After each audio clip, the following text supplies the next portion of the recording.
영광이기도 하고 그래서 새해를 맞이했다고 가슴 설레었는데 벌써 오늘은 지금까지 지내온 것 그리고 이제 또 지나간 세월을 찬양해야 되니 너무 세월이 빨리 흐르는 것 같아요.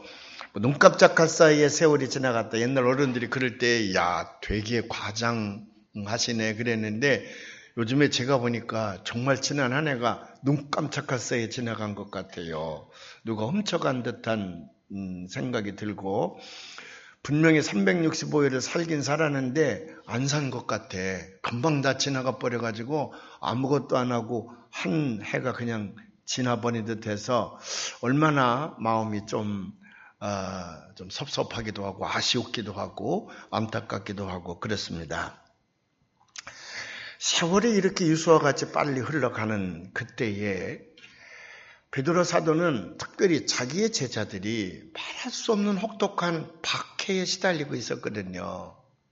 그러니까 그 박해에 시달리는 자기 제자를 보니까 예수를 믿는다고 하는 것 때문에 목이 잘리질 않나, 아니면 이 살 가죽이 벗겨지질 않나, 아니면 차가운 땅굴 감옥 속에서 고통을 당하고 있지 않나. 그러니까 그 예수를 믿는 사람들이 하룻밤을 넘기기가 너무 힘든 거예요. 그런 사람들을 향해서 베드로가 이 세상의 것, 그거 다 풀과 같은 것이다. 풀 속에 피어있는 하나의 꽃과 같은 것이니 이 세상의 것에 대해서 너무 집착하지 말고 너무 아파하지도 말고 너무 이 세상 때문에 안타까워하지 말거라. 그러면서 말씀하신 것이 베드로 전서와 베드로 후서거든요. 특별히 오늘 우리에게 주신 이 말씀이야말로 우리에게 꼭 필요한 말씀을 전해주시는 줄로 믿습니다. 우리 한번 봉독해봐요. 24절과 25절에 있는 말씀인데 모든 인간은 풀포기처럼 허무하고 모든 인간은 시작 모든 인간은 풀포기처럼 허무하고 인간의 모든 영화와 권세도 들에 핀 꽃들과 다를 것이 없다. 풀은 마르고 꽃은 시들지만 우리 하나님의 말씀은 영원히 있다. 거기까지만 우리가 이제 봉독을 하려고 그러는데 모든 육체는 풀과 같다. 그죠? 피는 듯하다가 사라지지 않냐. 또 모든 영광, 이 세상에서 우리가 추구하고 집착하는 영광은 한 송이의 꽃과 같아서 피었다가 지는 것 아니냐. 그러면서 이 세상의 모든 것, 거기 너무 집착하지 말고 우리가 정말 집착해야 될 것은 영원한 진리의 말씀.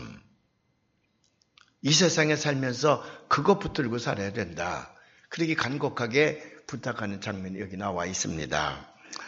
이 말씀을 읽다 보면 옛날에 우리 이성범 목사님이 불렀던 복음성가가 생각이 나요. 아주 참 좋은데 꿈결 같은 이 세상에 산다면 늘 살까 인생의 향락 좋대도 바람을 잡누나 험한 세상 교란 풍파일 장춘몽이 아닌가 슬프도다 인생들아 어디로 달려가느냐. 2절 한번 해보십시다. 이팔 청춘 그 꽃다운 시절도 지나고 혈기방장 그 장면도 옛말이 되느라 성공 실패 꿈꾸면서 웃고 우는 그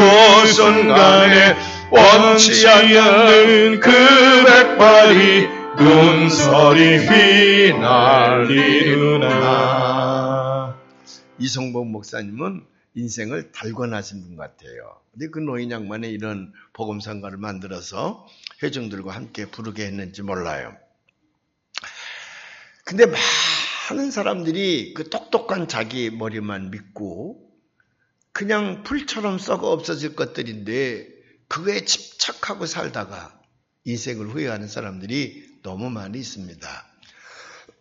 최근에 어떤 분이 조그만 책자를 하나 보내줬는데 그 책자를 읽다 보니까 그 예일대학의 교수였던 심리학 교수였던 스타인버그에 대한 얘기가 거기 좀 적혀 있네요. 그분이 쓴 책 가운데 유명한 책이 하나 있습니다. Successful Intelligence라고 하는 것인데 Successful Intelligence 우리말로 번역하면 성공적인 지성 뭐 그렇게 번역할 수가 있을까요? 그 책 속에서 든 예화 하나가 있습니다. 똑똑이와 똘똘이에 대한 얘기인데 어느 마을에 똑똑이와 똘똘이가 같은 또래인데 살고 있었습니다. 똑똑이는 머리가 천재예요. 학교에서 시험만 보면 1등이야. 최고의 우등생이에요. 머리가 비상합니다. 그런데 똘똘이는 아주 소문난 개구장이야. 공부엔 별로 취미가 없는 개구장이에요. 근데 둘이 친해. 어느 날 산에 갑니다. 산에 놀러 갔는데 느닷없이 저 멀리서 호랑이 큰 놈이 나타난 거예요. 얼마나 무서워요. 그러니까 똑똑이는 금방 계산을 하는 거야. 나로부터 250m 거리에 저 호랑이가 있구나. 저게 시속 25km로 내게 달려오고 있다면 그러면 17초 88에 나한테 도착하는구나. 그러면 내가 그때 죽는구나. 내 생명은 지금 17초 88이 남았구나. 얼마나 비상합니까? 여러분 계산해봐요. 그렇게 되나 안 되나. 그냥 계산해내는 거야. 그러니까 얼마나 그 머리가 비상합니까? 근데 똘똘이는요, 지금 똑똑이는 열심히 이제 그걸 계산해냈는데, 똘똘이는 허리를 숙여서 운동화끈을 콱콱 쪼여맨단 말이에요.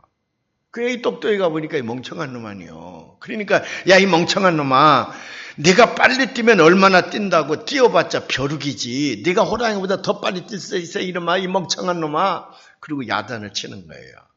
그랬더니, 똘똘이가요, 씩 웃으면서 뭐라고 얘기하냐면, 아니야, 나는 너보다 빨리 뛰기만 하면 돼. 그랬대요. 무슨 말인지 잘 모르지, 이게요. 스타인버그의 유명한 예화입니다. 이 세상에 머리 좋은 사람이 얼마나 많은가? 똑똑하다고 생각하는 사람들이 얼마나 많아요? 뭐 굉장히 안다고 생각하는 사람이 많이 있는데, 아무리 머리가 좋고 똑똑하고 세상 지식이 많아도 그거 다 한 포기의 풀과 같은 것. 인생의 참된 진리를 알지 못한 채 그가 산다 그러면 다 허망한 일입니다. 허탄한 일입니다. 무엇이 인생의 진리인지를 분명히 아는 사람, 그 사람이 세상을 이기는 사람이고 그 사람이 이 세상을 지나서 영원한 세계로 들어간다고 말이죠. 우리가 한 해를 보내고 한 해를 맞이합니다. 이 빠른 세월이 지나감 속에서 우리가 늘 다짐하고 결심해야 될 것은 내가 지금 사는 이 길이 참 진리의 길에 서서 영혼을 향하여 올바로 가고 있느냐, 아니면 썩어질 것들 그거 붙들고 몸부림치다가 저 들에 있는 불처럼 허망한 인생을 살 것이냐, 그게 이제 중요하다고 하는 거죠. 제가 고등학교에서 가르치고 있을 때, 고등학교에서 교편 잡고 있을 때에 제 이웃에 수학 선생님이 하나 살았습니다. 머리가 비상해요. 얼마나 머리가 비상한지, 물론 명문대학을 나왔고요. 근데 이분이 지금은 안 그럴지 모르지만 애들이 옛날 저희 고등학교 다니고 그럴 적에는 애들이 영악해가지고요, 그 선생님 골탕 먹이려고 학원에 가면은 일본에서 냈다는 고난도의 수학 문제가 있거든. 그 학원 선생님들도 못 푸는 거야. 그거 문제를 갖다가 열심히 연구해서 풀어가지고 학원에 와서 아이들을 가르치는 거거든. 근데 애들이 볼 적에는 야, 대단해 보이거든. 저렇게 고난도의 문제를 척척척 풀으니까. 그래, 그 문제를 살짝 갖다가 수업 시간에 수학 선생님한테 딱 내놓는 거야. 이것 좀 풀어주세요. 금방 그걸 어떻게 풀어? 대부분 수학 선생님 그거 못 풀어요. 못 풀면 애들이 뭐라 그러는 줄 아세요? 우리 학교 선생님은 수학 실력 없다 그러지. 그게 잘 몰라서 그런 거예요. 학원 선생님은 수학 실력이 있고 고등학교 선생님은 수학 실력이 없는 게 아니에요. 고등학교 선생님도 그놈 가지고 며칠 씨름하면 다 풀어가지고 오는 건데 직접 질문을 하니까 그게 못 풀지. 근데 요 선생님은요, 서울에 그 S자 들어가는 아주 명문대학 나온 사람인데 애들이 골탕 먹이느라고 아주 고난도의 문제를 딱 갖다 주면 실판에다 딱 써놓고는 똑똑 분필 가지고 똑똑똑똑 두드리면서 한 2, 3분만 두드리다 보면 척 풀어. 이게 감탄하는 거예요. 내가 봐도 정말 머리가 천재입니다. 그래서 제가 이제 예수를 믿으라고 권면을 하죠. 전 지금 목사니까. 선생님, 예수 믿고 구원 받으셔야지요. 그래서 이 세상에서도 복도 받고 천국도 가시고 그러셔야지. 그러면 씩 웃으면서 저 니체가 앞에는 종교라 그랬잖아요. 아직은 별로 관심이 없습니다. 여러 번 그래요. 그 얘기는 무슨 얘기냐면 아직은 인생이 자신 있다 이거지. 그때 수학 선생님들은 주가가 굉장히 높았습니다. 아이들 맨 놓고 가르치면 집 한 채 사기는 누워서 떡 먹기라 그러던가 누워서 죽 먹기라 그러던가 뭐라 그래요? 쉬운 죽 먹기라고. 누워서 떡 먹으면 채야지. 참 그건 안 되겠네. 예. 쉬운 죽 먹기요. 그때 선생님들 영어 수학, 물리 이런 분들, 제 친구 하나 물리학과 나온 친구가 있었는데 그 친구도 뭐 집 두세 채 사고 그랬어요. 금방 내요. 그러니까 이 선생님도 뭐 자신 있지요. 뭐 그러니까 니체가 말하기를 종교는 아편이라 그랬으니까 그건 나약한 자들이나 믿는 거지 나처럼 자신 있는 사람은 관심 없다. 아직은 별 관심 없습니다. 그 얘기는 아직은 자신 있다는 얘기지. 그래도 제가 예수 안 믿는다고 멀리 할 수는 없잖아요. 우리도 이제 가깝게 지내고 밥도 같이 먹고 도시락도 가면 같이 나눠 먹고 그랬는데 이분이 자꾸 진통제를 하시는 거야. 그 나중에 알고 보니까 이분이 머리가 아픈 거예요. 그래서 제가 속으로 머리가 좋으면 머리가 아프구나. 머리가 좋으면 머리가. 그렇지. 그 복잡한 거 풀고 그러려면 얼마나 머리가 아프겠어. 그래서 그런 줄만 알았지. 근데 어느 날 병원에 가 진단을 하니까 뇌종양. 아주 중요한 부분에 뿌리를 내리고 이 뇌 종양이 컸는데 의사가 이거 손 못 댄다. 그 수술할 수가 없는 부위에서 종양이 생겼다는 거예요. 그런가 봐요. 저는 의사는 아니지만 한 5, 6년 됐나 미국에서 제가 섬기던 교회의 장로님이 급히 나오셔가지고 저한테 전화를 해서 목사님 기도 좀 해달라고. 이제 고아로 큰 분인데 자기 동생이 하고 둘이 고아로 큰 분인데 자기 동생이 딸을 둘 뒀습니다. 이 동생을 너무 사랑하니까 딸 하나는 자기가 미국에 데려다 기르고 있고 하나는 이제 그 동생이 기르는데 그 동생이 지금 그 딸이 대학교 4학년인가 그런데 뇌종양이 발견이 돼서 수술을 하려고 세브란스에 입원을 했는데 뭐 숨거린 어디 중요한 부분에서 종양이 발생하기 때문에 그 대충 큰 것만 잘라내지 임시방편으로 그 근원까지 자르지 못한다고 그러는데 목사님 와서 기도해달라 그래요. 그래 이제 제가 같이 세브란스에 갔더니 초상이야 초상. 그래서 간절히 기도했어요. 보이지 않는 뿌리까지도 의사 눈에 보여가지고 완벽하게 제거해달라고 제가 기도를 했어. 근데 그 다음날 오후에 전화가 왔어요. 너무너무 기뻐하는 거야. 그 의사 선생님이 딱 뇌를 열었는데 뇌를 열고 이렇게 비더니 야 보인다 보여 완전히 자를 수 있겠어. 그리고 함성을 지르더래요 의사 선생님이. 그러고는 그걸 잘라냈다는 거야. 그래서 완치가 완전히 잘라냈다 그러면서 목사님 기도해줘서 완전히 잘라냈다 그래. 전 그렇게 믿습니다. 지금 시집가서 아이 낳고 잘 살아요. 자, 그 언니는 아직도 시집을 못 간 모양인데 안 갔는지 모르지만 가인은 시집가서 지금 아이도 낳고 잘 살아요. 근데 뇌종양 같은 경우는 이게 어디서 이렇게 발생했느냐가 굉장히 중요한 부분에 중요한가 봐요. 근데 이 수학 선생님이 손을 못 댄 곳에 가서 그게 있는 거예요. 그래서 이제 방사선으로 치료를 하는데 결국 40대 중반에 이 선생님은 세상을 떠나게 됐습니다. 그때 그 선생님이 하던 말을 저는 기억을 지금도 해요. 목사님, 인생은 참 허무하네요. 내가 가지고 있는 내 생명인데 내 생명에 대해서 나는 아무것도 할 수 없다는 것이 너무 화가 납니다. 내 생명인데 내가 그동안에 열심히 살았다고 말이에요. 근데 내가 가지고 있는 생명인데 나는 내 생명에 대해서 아무것도 할 수 없다고 하는 것이 너무 화가 난다는 거예요. 나중에 방사선 치료 때문에 그런지 모르겠지만 아주 뼈하고 가죽만 남았어요. 근데 그분이 어디 가서 좀 영원히 쉴 만한 곳이 있으면 좋겠다. 그래서 제가 기도원 하나를 소개해 드렸는데 거기 가서 2달 동안 요양을 하시다가 예수님 영접하고 그리고 그분이 이제 세상을 떠나게 됐습니다. 지난 한 해 동안에 저한테도 굉장히 고난의 시간이었습니다. 고난의 시간. 뭐 암이라든지 뭐 이런 치매라든지 이런 거는 저하고는 관계 없는 걸로 지금까지 살아왔거든요. 그래서 제가 하나님 앞에 기도하는 기도의 제목이 있습니다. 하나님, 제가 죽을 때에 3가지는 피해서 죽게 해주세요. 첫째는 길바닥에 대해서 교통당하다 차에 깔려 죽는 일은 없게 해주세요. 그 이제 목사로서 하나님께 덕스럽지 못하니 요거 그렇게 죽지 않게 해주세요. 또 암에 걸려가지고 마지막 순간까지 막 그렇게 고통당하는 그런 죽음은 제게 없게 해주세요. 그렇게 기도하고, 또 하나는 나이 늙어서 치매에 걸린다든지 또 무슨 중풍에 걸려가지고 그 일생 동안 살아온 삶의 이미지가 다 흐려지잖아. 그렇게 마지막에 그렇게 되면. 안 그런가요? 성가대원들은 안 그런가 본데. 그래, 이제 목사가 만약 그렇게 하고 죽으면 일생 동안 복음을 전해내는데 하나님의 영광을 가려울 것 같아.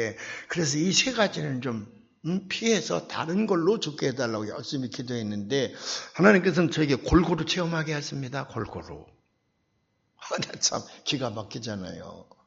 제가 2009년도에 그 송구영 씨를 본 다음에 여러분들 기도 제목을 가지고 산에 기도하러 갔다가 늘 제가 뭐 한 40년 목회하면서 늘 그랬지요. 늘 송구영 씨에 보면 여러분들이 낸 기도의 제목을 들고 산에 가서 며칠 동안 기도하곤 했는데, 그날도 글쎄 기도하고 내려오는데, 그 기도원 원장님이 젊은 목사님들 설교를 8시 반에 시작해가지고 2시에 끝나는 거예요.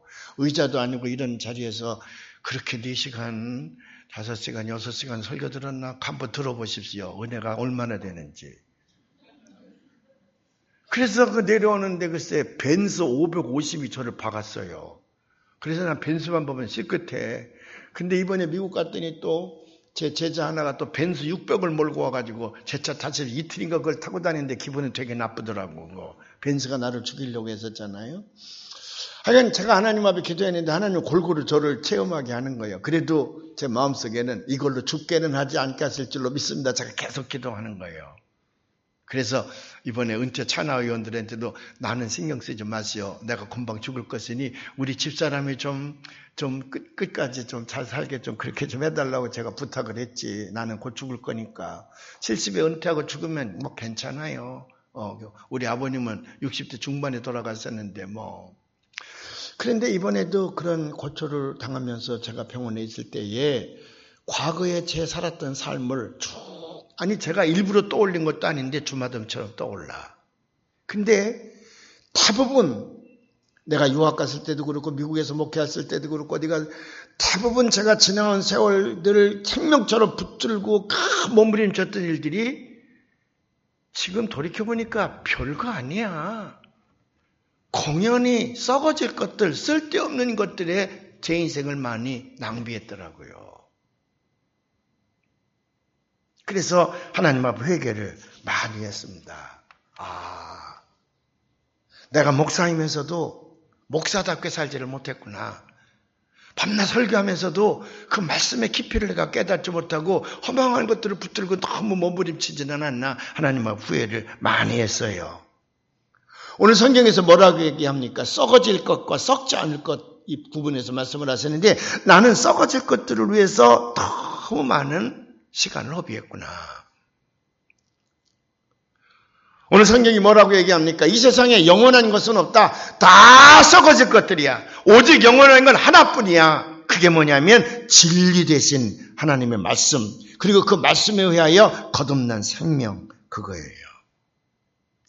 그래서 오늘 23절에 보면 너희가 거듭난 것은 썩어질 씨로 된 것이 아니요 썩지 아니할 씨로 된 것이니 살아있고 항상 있는 하나님의 말씀으로 되었느니라. 이걸 현대어로 번역한 게 있어요. 현대어로. 너무 우리 머릿속에 쏙 들어와. 현대어로 번역한 걸 한번 읽어보십시다. 여러분은 새 생명을 가지고 있습니다. 그 생명은 여러분의 부모에게서 물려받은 것이 아닙니다.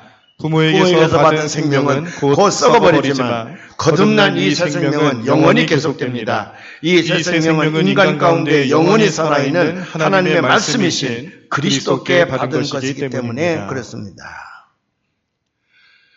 여러분들의 죽자사자가 매달리는 이 세상의 모든 것들은 거의가 다 영원한 것이 아니야. 거의가 다 썩어질 것들입니다. 근데 우리가 그걸 모르고 영원한 것들을 놓아버리고 이 썩어질 것들에 매달리는 것이 너무 많다 이 말이에요. 우리가 이 세상을 살면서 가장 소중하게 생각하는 게 뭡니까? 생명이잖아. 부모님이 내게 물려주는 생명인데 오늘 말씀해 보니까 부모님이 물려주는 그 생명마저도 영원한 것이 아니다. 언젠가는 썩어 없어진다고 말이지요. 영원한 생명, 그건 거듭난 생명이고 예수 그리스도의 말씀으로 얻은 생명이다.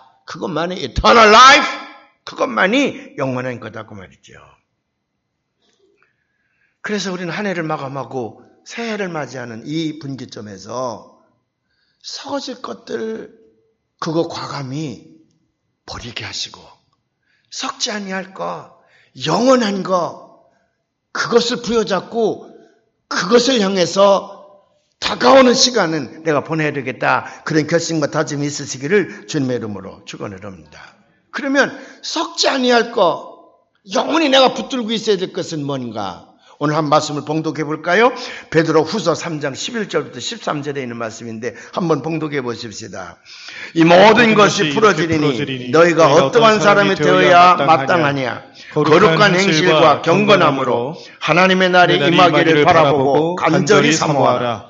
그날에 하늘이 불이 타서 풀어지고 물질이 뜨거운 불에 녹아지려니와 우리는 그의 약속대로 의가 있는 곳인 새 하늘과 새 땅을 바라보도다. 새 하늘과 새 땅을 자신 있게 바라보면서 그것을 기다리는 사람.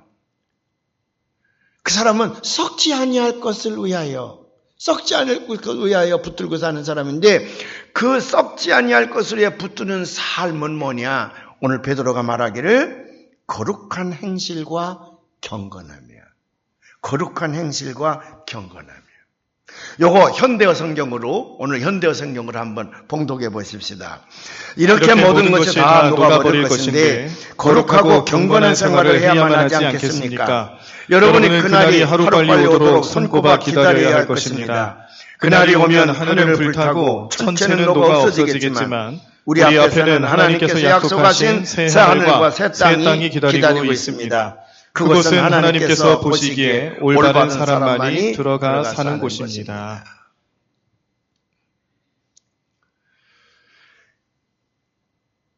제가 부흥회를 다니면서 가끔 물어봐요. 천국이 좋지요? 천국. 그 영원히 사는 것이니까 천국이 좋지요? 다 좋다 그래요. 다 가고 싶지요? 다 가고 싶다 그래요. 이 세상보다 천국이 더 좋지요? 물론 아멘이에요. 오늘 밤에 갈 사람 하면 아무도 손을 안 들어. 천국이 그렇게 좋고 우리가 갈망하는 것이지만은 오늘 밤에는 가기 싫다는 거예요.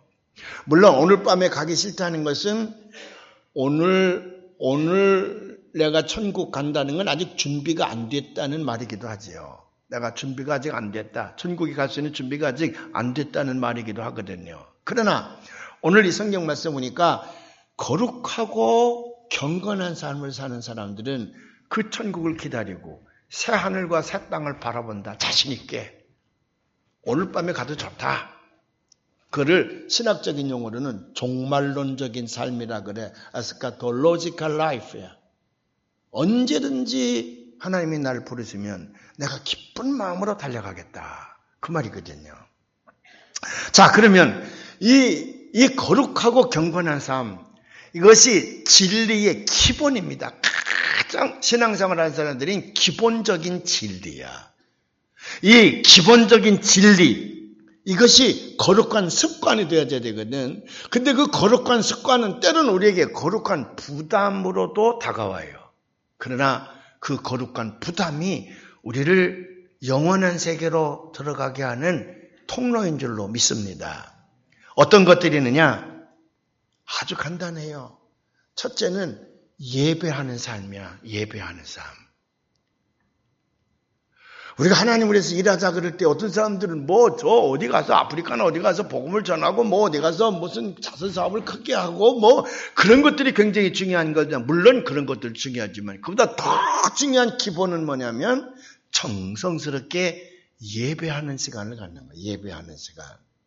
그 예배를 통하여 to glorify God, 하나님을 영화롭게 하고 to sanctify the people, 사람을 성화시킨다. 그러니 예배하는 삶이 우리 천국을 향해 가는 우리들에게 가장 기본적인 진리의 삶이에요. 믿으시면 아멘. 두 번째는 뭔 줄 아십니까? 주일을 성수하는 거예요. 주일.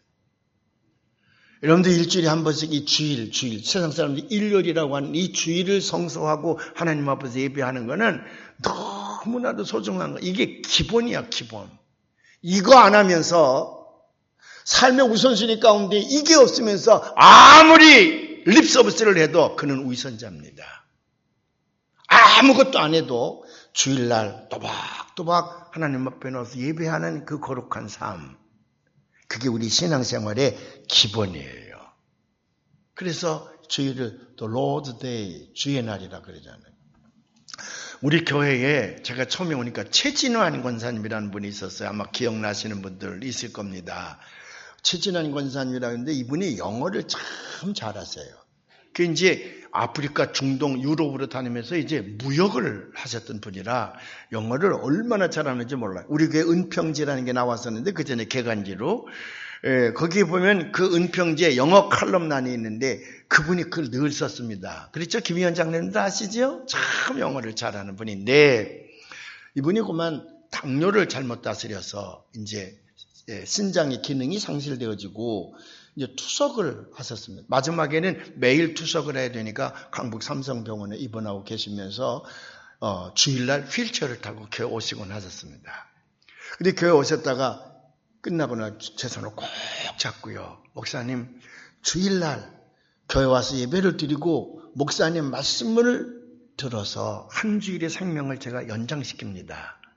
목사님 말씀을 듣지 아니하면 전 벌써 세상을 떠났을 것인데 주일날 교회에서 목사님 말씀 들음으로 나는 그 말씀이 한 주일에 양석이 된다는 거예요. 그리고 그때는 테이프를 우리가 많이 발행했는데 테이프를 듬뿍 가져가서 그 병실에 가서 하나씩 다 나눠주고 그걸 재탕, 삼탕 설명하면서 한 주간을 산다는 거예요. 그러니까 뭐 그분에게 주일은 생명과도 같은 거지요. 근데 그분이요, 어느 날 돌아가셨다는 거예요. 아침에 10시쯤 돼서 최진환 권사님이 이제 새벽에 이제 돌아가셨다는 거예요. 그래서 그 소식을 듣자마자 제가 마지막 임종기도를 드려야 되겠다. 그래서 부목사님들과 전도사를 모시고 차를 몰았습니다. 강북 상세를 막 모는데 차가 아침에 이제 출애픽이 걸려서 조금 늦게 도착을 했는데 도착하니까 난리가 났어. 병원이 막 우악다 갔다고.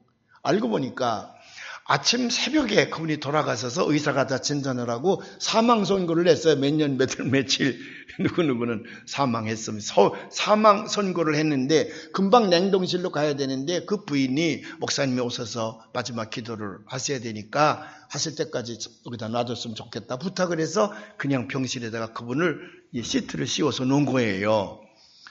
그 우리가 이제 도착 이제 하기 전에 그 간호사가 하나 들어가서 시신을 이제 처리를 하려고 간호사가 처리를 하려고 빈 방에 이 시신이 시트가 넣여 있는데 턱 들어가니까 시트가 움직인 거예요. 시트가.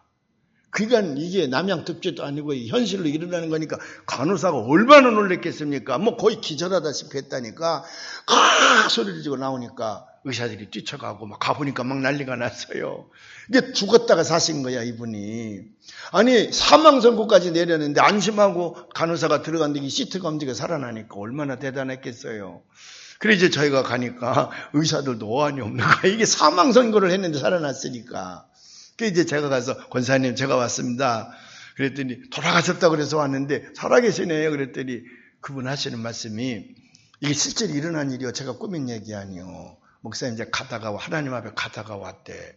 그 왜 가다가 오셨냐 그랬더니 자식들에게 해야 할 얘기가 있었는데 그거 못해서 내가 다시 왔다는 거예요. 그 빨리 들어오라고. 그 이제 자식들이 들어왔습니다. 그러니까 이제 두 가지 얘기를 해요. 목사님한테 사랑을 많이 받았는데 너희들 목사님 말씀에 잘 순종하고 교회를 잘 다니는데 주일을 꼭 성수하거라. 주일날이 어디 가지 말고 꼭 교회 가서 예배드리고 말씀 듣고 그거 가지고 살거라. 그거야 그거. 그리고 이제 그날 밤에 정말로 돌아가셨어요. 그날 밤에 정말 돌아가셨는데 그 다음날 제가 그 입관 예배를 보러 갔더니 그 부인이 저에게 편지 2장을 줘요.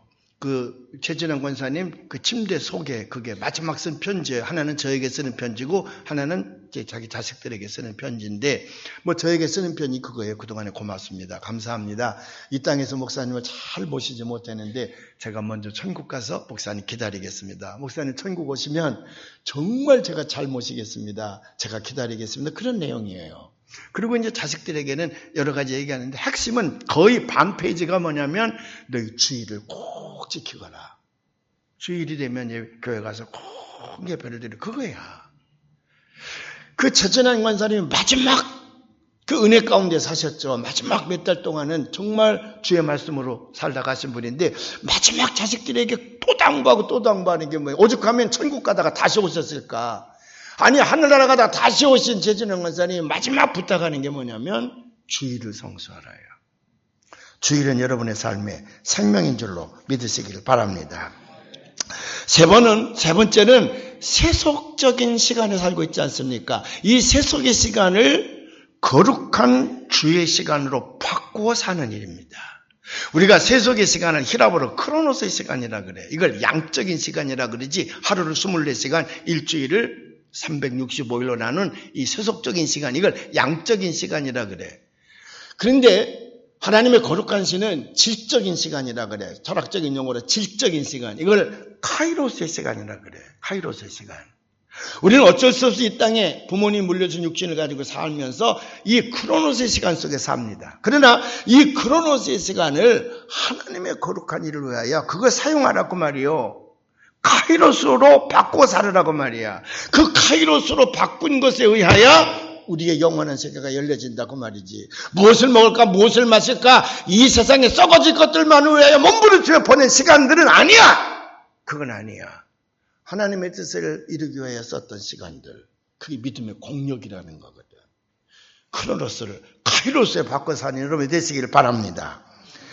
그래서 여러분 시간은 늘 열려있는 것 같아요. 예수님 말씀에 보면 늘 열려있는 것 같지만 아니야. 시간이 닫힐 때가 있다니까. 아까 그 수학 선생님 그렇게 똑똑하신 분인데 40대 중반에 다쳤어. 언젠가는 다칠 때가 있습니다. 노아의 방주 수십 년 걸려 만드니까 그게 영원히 열려있는 줄 알았지. 그러나 120년 만에 그 문도 닫혔습니다. 그래서 예수님께서 뭐라고 말씀하십니까? Time has come. 때가 찼다고 말이야. 이 때가 찼을 때는 문이 닫힌다는 얘기야. 문이 닫힌 데 오면 대문 밖에 버려져서 약하고 게으른 종아, 네가 이를 갈며 무사람들에게 짓밟히며 후회할 날이 있을 것이다. 한 번 지나가는 시간을 되돌릴 수가 없습니다. 그렇기 때문에 그 시간을 거룩한 시간으로 사용하시기를 바랍니다. 마지막으로는 하나님께서 이 땅에 우리가 살아가는 동안에 많은 물질을 주십니다. 삶의 도구이기도 하지요. 근데 그 많은 삶의 물질을 나의 유익만을 위해서만 사용하지 말고 그것을 하나님의 뜻을 이루는 일을 위해서 여러분들이 사용해야 됩니다. 그것이 하나님이 원하시는 공력이에요. 공력. 만약 그것을 나만을 위해 쓴다 그러면 그 다 썩어질 몸을 위해 쓰는 것이기 때문에 후회할 날이 있습니다. 하나님의 거룩한 뜻을 이루어가는 일을 위하여 그 물질을 거룩하게 사용하시는 여러분들이 되시기를 바랍니다. 이게 신앙생활의 기본이에요. 진리의 기본이에요. 다가오는 한 해 동안에는 이 결단을 하시고 거룩하고 경건한 삶이 이어지기를 주의 이름으로 축원합니다.